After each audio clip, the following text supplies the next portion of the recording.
What's up, guys? Welcome back to another episode on Keeping It Real with Credit. Now, I always get asked what's considered a good credit score. And that's actually achieved by practicing responsible financial habits.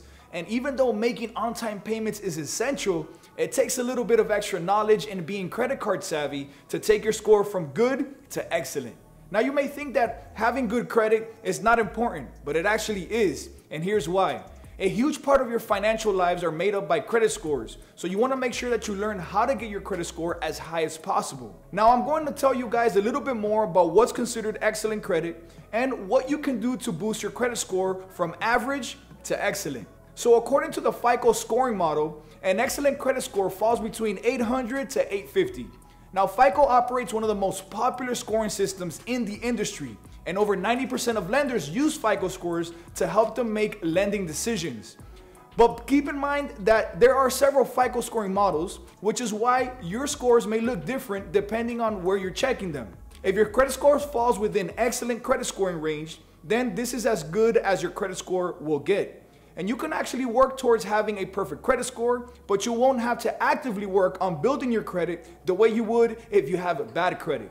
Now, paying your bills on time and keeping your balances low are the best ways to maintain excellent credit scores. So how does an excellent credit score compare to other credit scoring ranges? Well, FICO score broke it down into 5 ranges, including the points that fall within each range. Poor credit scores range from 350 to 579.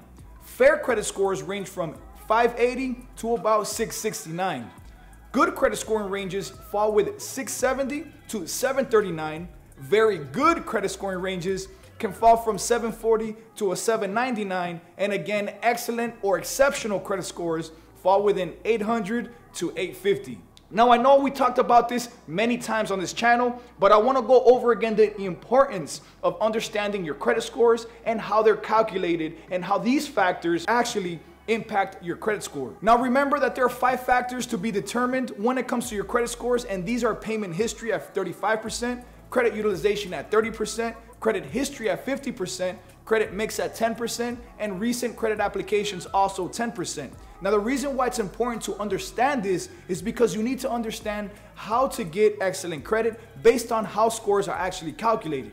So, for example, if 35% of your credit scores are calculated by payment history, then you need to make sure that you make your payments on time every month. And if you aren't doing so already, you need to do that right now. Next, work on paying down your balances. The more available credit you have, the better.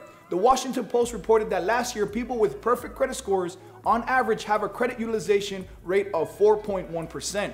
Now, you can actually increase your available credit by requesting a credit limit increase or applying for a new credit card. Just keep in mind that opening new accounts may cause your credit score to drop.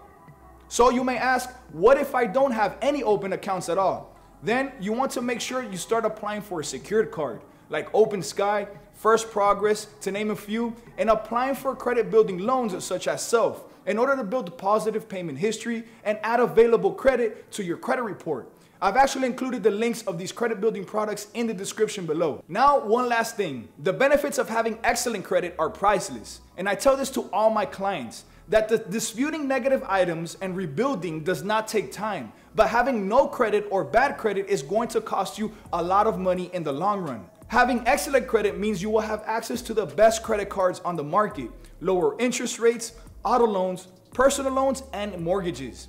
And having excellent credit will never get in the way of you being able to rent an apartment, open utility accounts, or even be denied for employment. With that being said, guys, I hope you liked the information in this video. Make sure to like, comment, subscribe, share with family and friends, and until the next episode on Keeping It Real with Credit, peace.